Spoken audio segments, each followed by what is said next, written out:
So look, Superman, Clark Kent, I know it's a story. Somebody made the story up. But basically, in one instance, it's a powerful figure wearing a costume. And in another circumstance, it's some guy in a suit with glasses on. See how easy it is to mistake that can't be the same person? It is easy. It's easy to assume that somebody who looks like they've been living on the street for a while and needs a bath can't be Jesus. It's easy to recognize that somebody who 5 minutes ago you saw being mean to somebody else couldn't then turn around and be Jesus to a different person. So that's a really hard one, don't you think? It's a really hard one. It's easy to go, somebody who's quite obviously marginalized in some way, they're poor or, due to health or any of those, the obvious people that Jesus picked out from amongst the marginalized.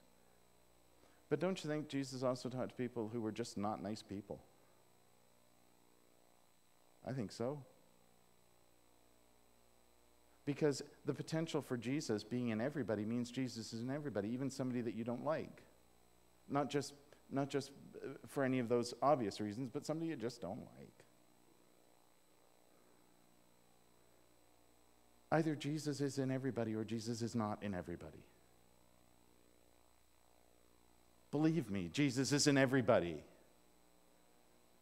Absolutely, even you. I'm trying not to look at anyone individually as I say that. I'll just look around the room. It's true. The potential for Jesus is in absolutely everybody.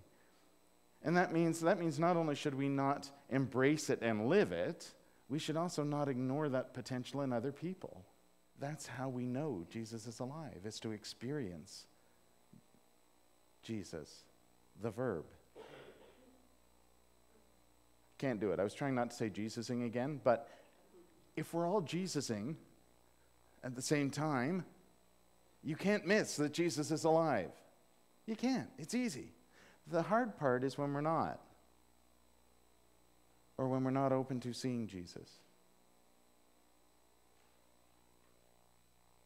And that's hard.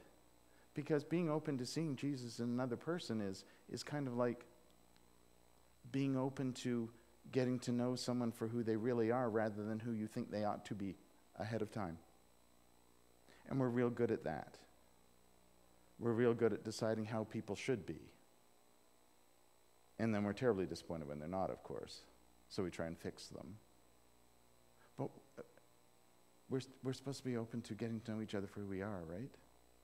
It's hard. Nobody's saying it's not hard, by the way, because it is.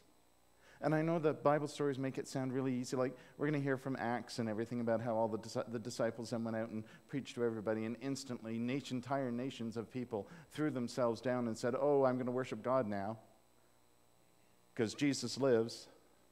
No, they didn't. The disciples had a hard time convincing people. But the people that they convinced changed things.